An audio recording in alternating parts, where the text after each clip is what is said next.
नमस्कार विद्यार्थियों, स्वागत करता हूं मैं आपका अपने platform agri hub jet institute से। और आशा करता हूं कि आपने आज होने वाला जो एग्जाम जो है आपका बहुत ही अच्छे तरीके से आपने किया होगा और इसमें आपका जो सिलेक्शन है वो सुनिश्चित किया होगा। इसी सीरीज के अंदर हमारे बायो के जो क्वेश्चन आए हुए हैं हम उनका थोड़ा सा पैटर्न देखते हैं, उसमें क्या सिस्टम रहा होगा।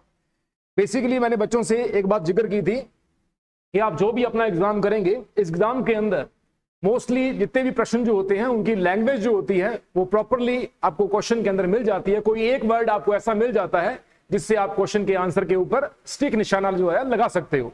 तो चलते हैं अपने स्टार्टिंग में। देखिए सबसे पहला क्वेश्चन, जैविक नियंत्रण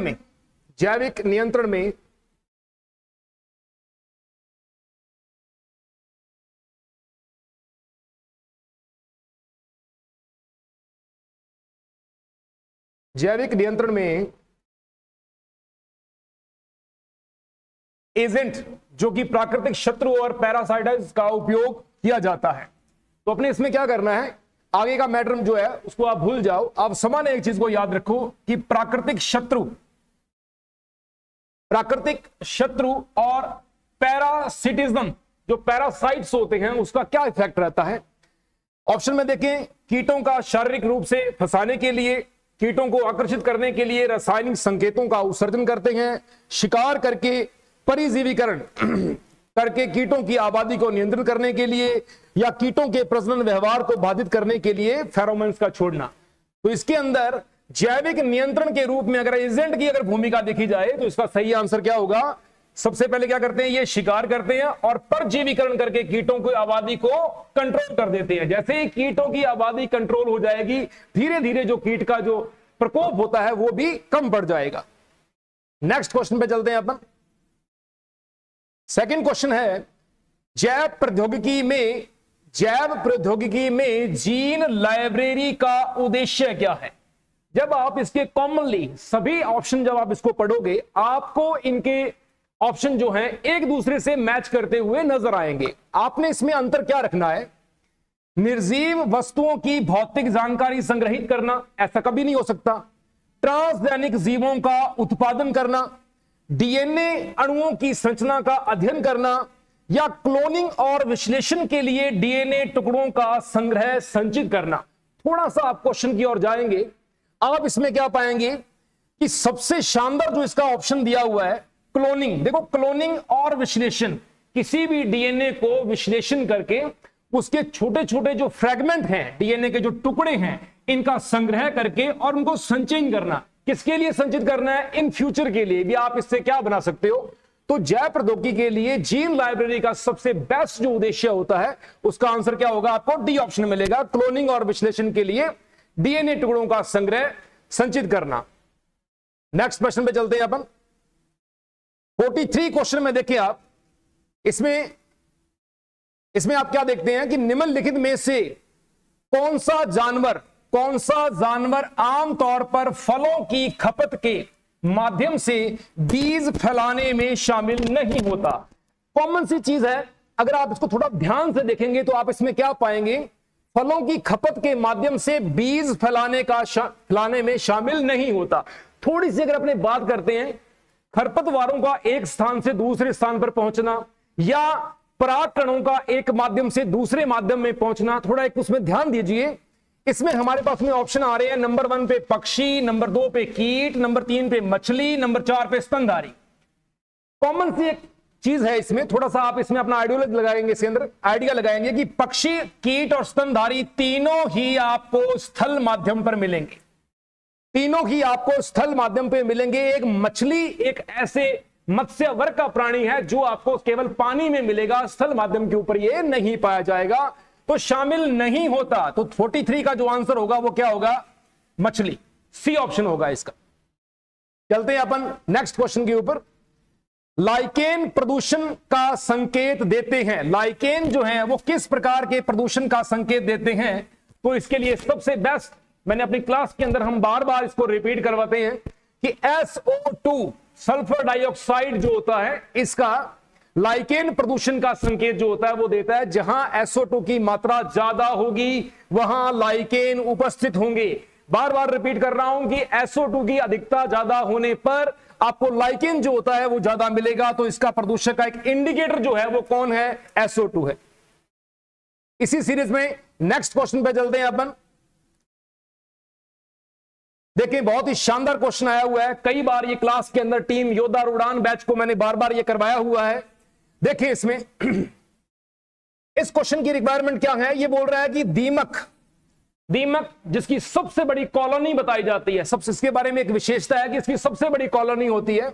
दीमक लकड़ी के ढांचे को खराब करने के लिए किस प्रकार योगदान देता है? आप एक बात इसमें सामान्य याद रखिएगा। देखिए पहला ऑप्शन क्या है? लकड़ी में सेलुलोज का उपयोग करके, सेकंड संक्षारक एंजाइमों का स्रावित करके, तीसरा लकड़ी के भीतर अंडे देकर लकड़ी को नुकसान पहुंचाने वाले अन्य कीटों को आकर्षित करके। इन चारों ऑप्शंस में यदि आप पहला ऑप्शन देखेंगे, कोई भी टाइप का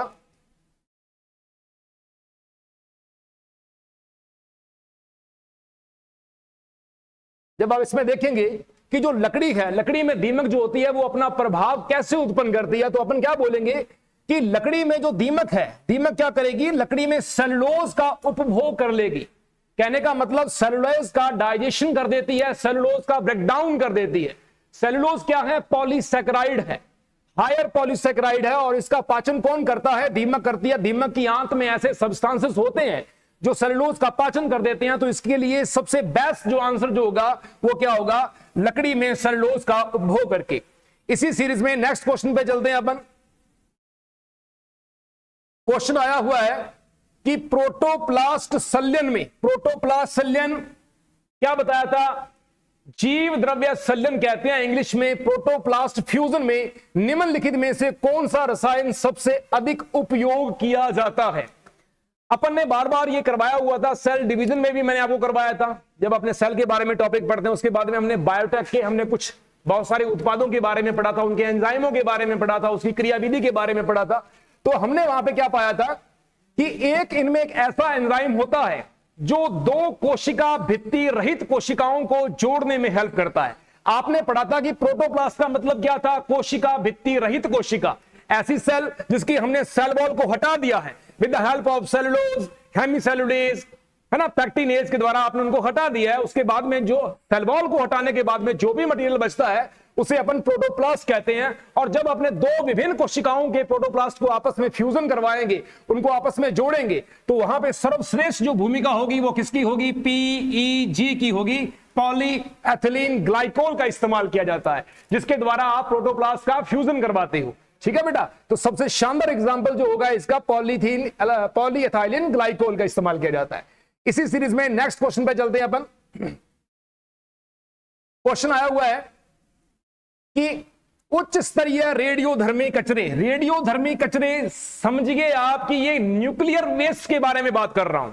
न्यूक्लियर वेस्ट जैसे एटॉमिक सीरीज के अंदर है, परमाणु भट्टियां हैं या जो नाभिकीय विखंडन वगैरह हो रहे हैं, तो उनके द्वारा जो भी नाभिकीय वेस्ट जो बचता है उसका वायुमंडल में दुष्प्रभाव को रोकने के लिए, उसके दुष्प्रभाव को रोकने के लिए अपन इसके लिए क्या उपयोग कर सकते हैं?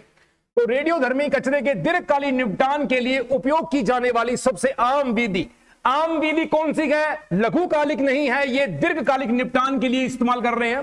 दीर्घकालीन का मतलब होता है कि इसको लंबे समय तक आप इसको दबा के रख सकते हो, इसका जो साइड इफेक्ट्स है वो सामान्य वायुमंडल के अंदर इसका दुष्प्रभाव जो होता है वो ना पड़े, इसके लिए हम क्या इस्तेमाल करेंगे? पहला ऑप्शन परमाणु रिएक्टरों में पुनर्चक्रण और पुनः उपयोग, दूसरा भूमिगत भंडारों में गहन भूवैज्ञानिक निपटान, तीसरा जमीन के ऊपर कंटेनरों में भंडारण, चौथा नियंत्रण परिस्थितियों में वायुमंडल में छोड़ना। देखिए इसमें आपको एक चीज सामान्य ऐसी मिलेगी जिसका प्रभाव थोड़ा लंबे समय तक रह सकता है। वो इफेक्ट कौन सा होगा? वो होगा भूमिगत भंडारों में। भूमि के नीचे बहुत सारे कई 100 फुट नीचे क्या करते हैं? इसको गहन भूवैज्ञानिक निपटान करवाते हैं। मीन टू से अपनी कह सकते हैं कि इस प्रोसीजर के अंदर गहरे खड्डे खोदकर उनके अंदर नाभिकीय अपशिष्ट पदार्थों को, न्यूक्लियर वेस्ट को दबा दिया जाता है ताकि उसका प्रभाव सामान्य वायुमंडल के अंदर न पड़ सके। तो इसका भी ऑप्शन होगा इसका। इसी सीरीज में नेक्स्ट क्वेश्चन पे चलते हैं अपन। 48 क्वेश्चन लिखा हुआ है सेंटीपीड्स जो चीलोपोडा में आते हैं। देखो सेंटीपीड्स एक कीट है, वर्ग इसका चीलोपोडा है, संघ इसका आर्थ्रोपोडा है। कृषि में मुख्य रूप से किस कारण के लिए उपयोगी माने जाते हैं? एक चीज देखें आप ध्यान से, सेंटीपीड चीलोपोडा में आते हैं और कृषि में मुख्य रूप से इसकी उपयोगिता क्या है? तो पहला ऑप्शन दिया हुआ है मृदा जनित रोग जनकों का नियंत्रण करने में, मिट्टी की उर्वरकता को बढ़ाने में, कीटों का शिकार करने में, मिट्टी को हवादार बनाने के लिए। तो एक बात याद रखिएगा, सेंटीपीड्स का जो नाम है ना, हम इसका दूसरा नाम इस्तेमाल करेंगे लाभकारी आर्थ्रोपोडा। इसे लाभकारी आर्थ्रोपोडा के नाम से भी जाना जाता है।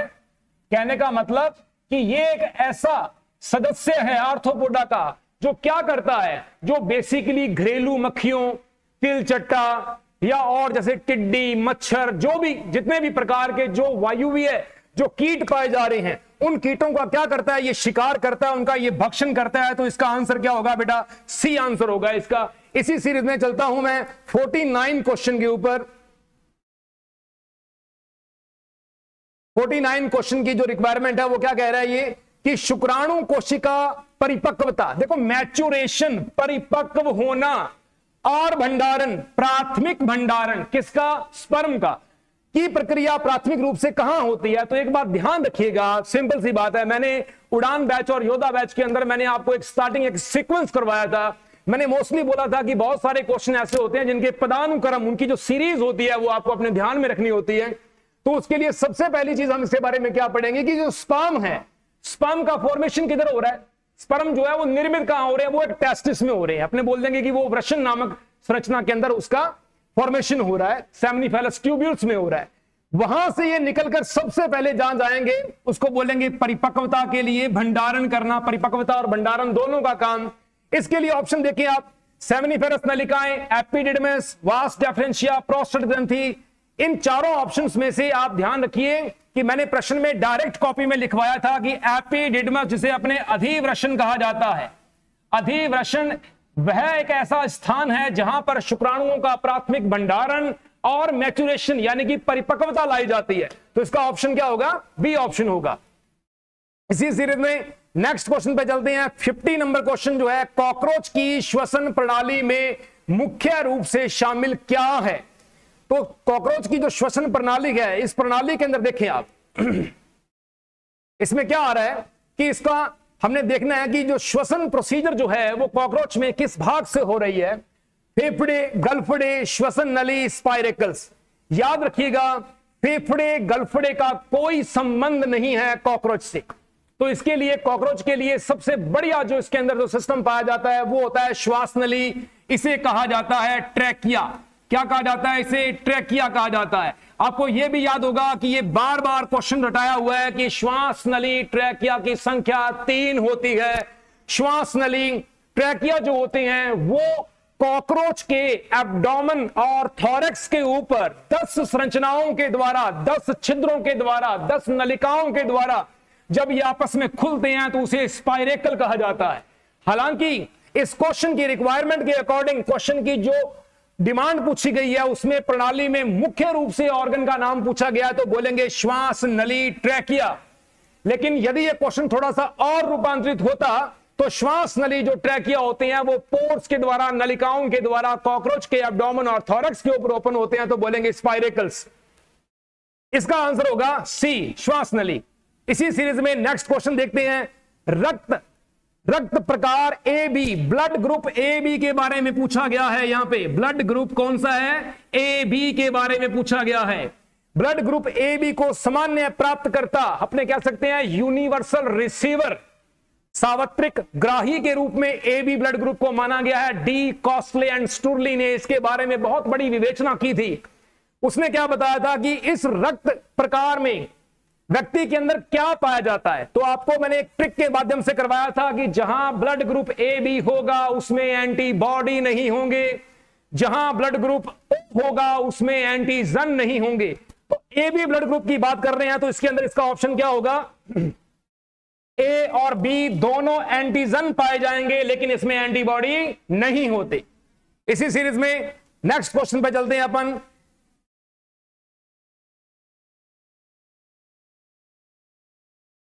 52 नंबर क्वेश्चन पे देखें, किस रेशे वाली फसल की खेती मुख्य रूप से उसके मजबूत और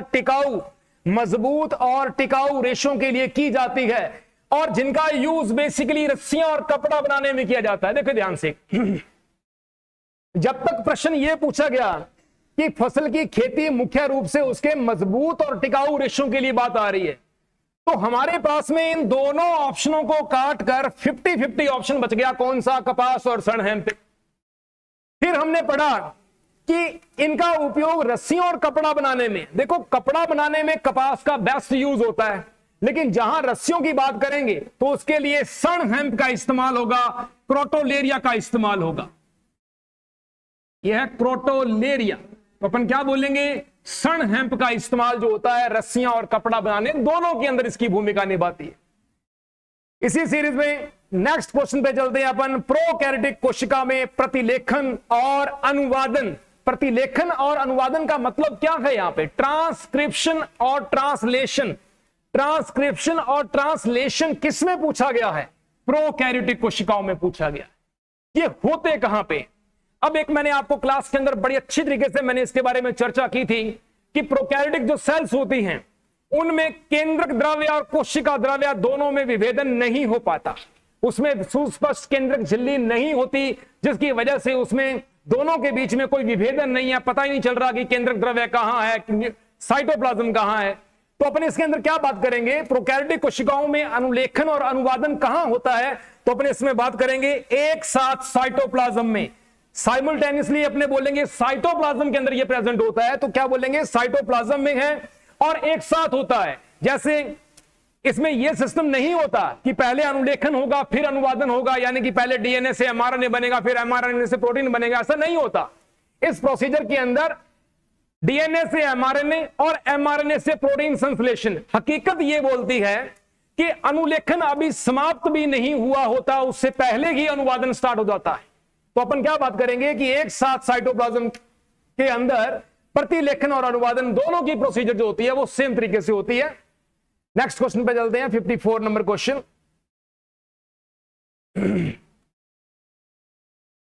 ये एक ऐसा क्वेश्चन है, एक ही शब्द ऐसा है इस क्वेश्चन के अंदर जो शब्द दोनों में अंतर विभेद उत्पन्न कर देगा, और वो शब्द मैंने क्लास के अंदर बच्चों को बार बार मैंने ये चीजों को बताया है, उनका कंपैरिजन करवाया है कि एक ऐसा वर्ड होगा जो दोनों में डिफरेंस पैदा करेगा। निम्नलिखित में से कौन सी विशेषता जिम्नोस्पर्म की है लेकिन एंजियोस्पर्म की नहीं है? पहली बात देखें, प्रजनन के लिए फूल कोई बड़ी बात नहीं है, फल के अंदर बीजों का होना, पानी के परिवहन के लिए नालियों का उपस्थित होना, प्रजनन के लिए शंकुओं का उत्पादन। तो इसमें अपन क्या बताएंगे? प्रजनन के लिए शंकुओं का उत्पादन, जो शंकु होते हैं मित्रों, शंकु पाए जाते हैं जिम्नोस्पर्म में, जिसे हमने कोन कहते हैं, मेल कोन, फीमेल कोन। ऐसी संरचनाएं एंजियोस्पर्म में नहीं होती। तो इनका जो बेस्ट आंसर होगा वो क्या होगा? प्रजनन के लिए शंकुओं का पाया जाना। इसी सीरीज में नेक्स्ट क्वेश्चन पे चलते हैं अपन। मैट्रियोल प्रोटोकॉल, मैट्रियोल समझौता, मैट्रियोल प्रोटोकॉल उद्देश्य किस समस्या का समाधान करना था?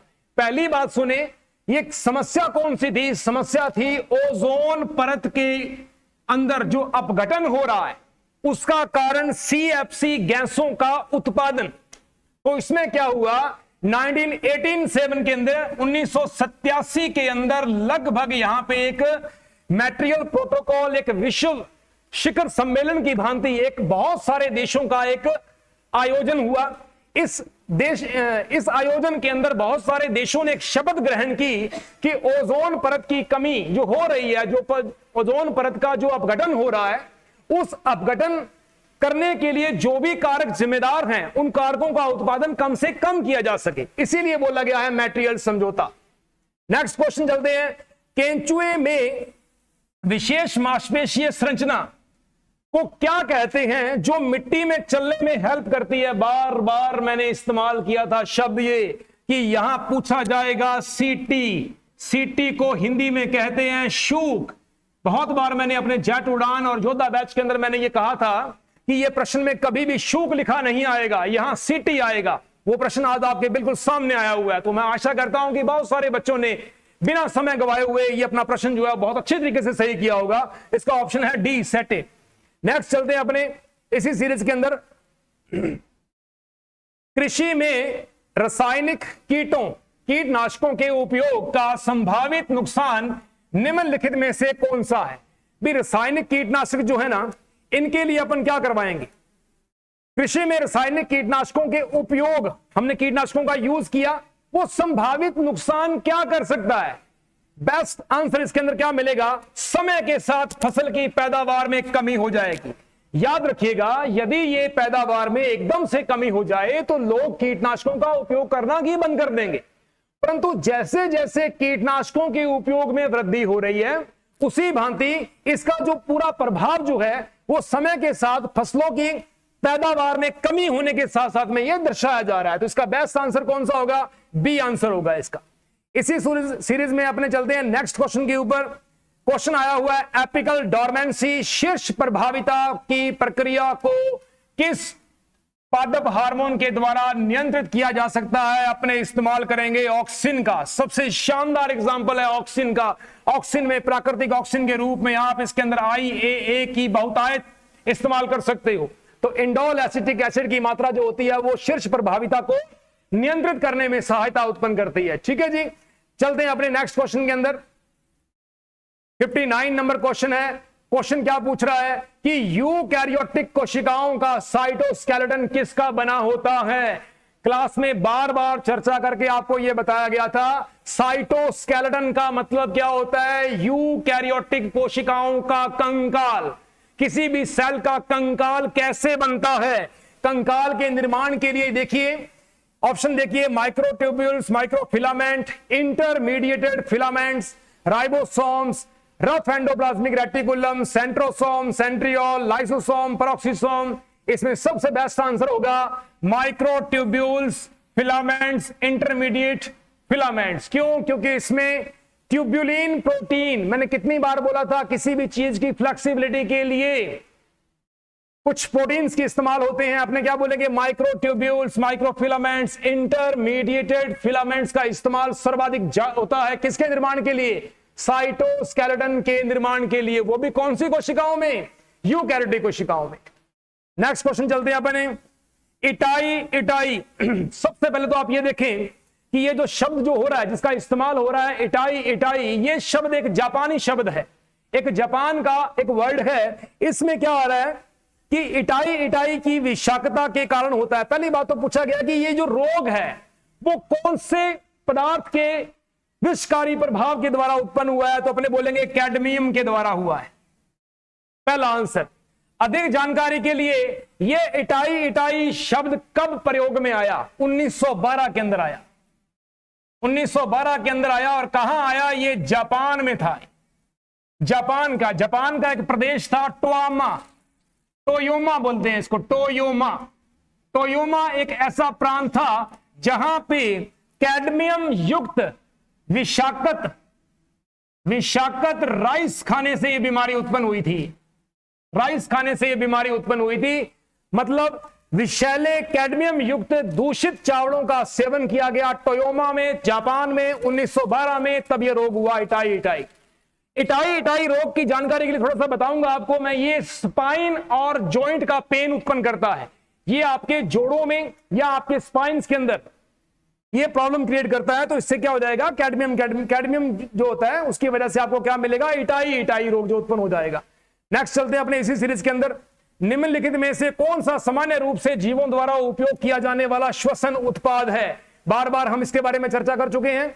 ग्लूकोज भी होता है, वसा भी होता है, प्रोटीन भी होता है, लेकिन ऑक्सीजन नहीं है। तो इसका आंसर क्या होगा? ऑक्सीजन। नेक्स्ट क्वेश्चन पे चलते हैं अपने। पौधों में रस का आरोहण का सही मार्ग निम्न में से कौन सा है? अब देखो, रस है, रस कौन सा है? जो कोशिका रस के बारे में बोलेंगे या केशकातव के बारे में बोलेंगे, एक शब्द से इसका आंसर पता चलेगा। कोशिका के रस को आरोहण करना है, अपने प्लांट के वायवीय भागों में लेके जाना है। तो इसका आंसर क्या मिलेगा आपको? जड़ बाल, जाइलम या पत्तियां। मित्रों याद रखिएगा, जड़ बाल को आप रूट हेयर बोलते हैं। इसके पैरेलल इंग्लिश में वर्ड दिया होगा जहां से आप इसके आंसर की जांच कर सकते हैं। तो 62 नंबर का ऑप्शन क्या होगा? डी ऑप्शन होगा। 63 नंबर क्वेश्चन पे चलते हैं अपन। अनुवादन प्रक्रिया के दौरान टीआरएनए की भूमिका क्या होती है मित्रों? बार बार बताया था मैंने आपको कि टीआरएनए साइटोप्लाज्म से सक्रिय अमीनो अम्लों का वहन करता है, सक्रिय अमाइनो एसिड का वहन करता है ये, ठीक है। तो इसका सबसे पहला ऑप्शन क्या हो जाएगा? ए ऑप्शन हो जाएगा, अमीनो एसिड का राइबोसोम तक लेके आना। इसी सीरीज में नेक्स्ट क्वेश्चन पढ़ते हैं अपन, 64 नंबर क्वेश्चन पे चलते हैं। दो विविध हेट्रोजाइगस, शब्द को छोड़ो आप, कई बच्चे क्या करते हैं शब्द को देख के घबरा जाते हैं। लिखा हुआ क्या देखें, दो विविध हेट्रोजाइगस मटर के मेंडल की पृथक्करण नियम, पहली बात क्या पूछ रहा है ये, पृथक्करण नियम के अनुसार मोनोहाइब्रिड क्रॉस में, एकल संकर संकरण में हेट्रोजाइगस मटरों के बीच में परिणामी अनुपात क्या होता है? तो मोनोहाइब्रिड के ऊपर ये लक्षण प्रारूप के बारे में पूछ रहा है, इसका आंसर होगा 3:1। इसी सीरीज में नेक्स्ट क्वेश्चन पे चलते हैं अपन, पारिस्थितिकी पिरामिड में किस स्तर पर, पारिस्थितिकी पिरामिड में किस स्तर पर आमतौर पर सबसे अधिक बायोमास होता है? भाई बायोमास का मतलब क्या है? बायोमास का मतलब होता है सबसे ज्यादा जो एनर्जी होगी वो आपको कहां मिलेगी? तो मित्रों आपको पता ही है किसमें मिलेगी, उत्पादक में मिलेगी, प्रोड्यूसर्स में मिलेगी। क्यों? क्योंकि ये प्रकाशिक ऊर्जा को रासायनिक ऊर्जा में कन्वर्ट कर देते हैं, सबसे ज्यादा अधिकतम ऊर्जा इसी में मिलेगी, तो बोलेंगे बायोमास इसी में ज्यादा मिलेगा। नेक्स्ट क्वेश्चन पे चलते हैं अपने, रक्त ऊतक को मैट्रिक्स के मैट्रिक्स में निम्नलिखित क्या बनता है? क्या चीज जिससे मैट्रिक्स में सर्वाधिक पाई जाती है? बहुत बार बताया जा चुका है कि इसमें प्लाज्मा होती है, कितनी होती है? लगभग 90 से 92% होती है। तो इसका आंसर क्या होगा? ए आंसर होगा इसका। नेक्स्ट क्वेश्चन पे चलते हैं अपन, निम्नलिखित में से कौन सा पानी में घुलनशील विटामिन है जो जीवों में उचित तंत्रिका तंत्र के लिए कार्य करता है? देखो बेटा, तंत्रिका तंत्र का मतलब क्या है? तंत्रिका तंत्र का मतलब यह है न्यूरोट्रांसमीटर का संश्लेषण करवाना है। तो इसकी एक ट्रिक बनाई थी मैंने, 6-9-12 6-9-12 6-9-12, विटामिन B6, B9, B12। तो इसके अंदर आपका आंसर क्या होगा? Vitamin B12। Vitamin B12 neurotransmitter के संश्लेषण में हेल्प करता है, तो ये इसका आंसर होगा।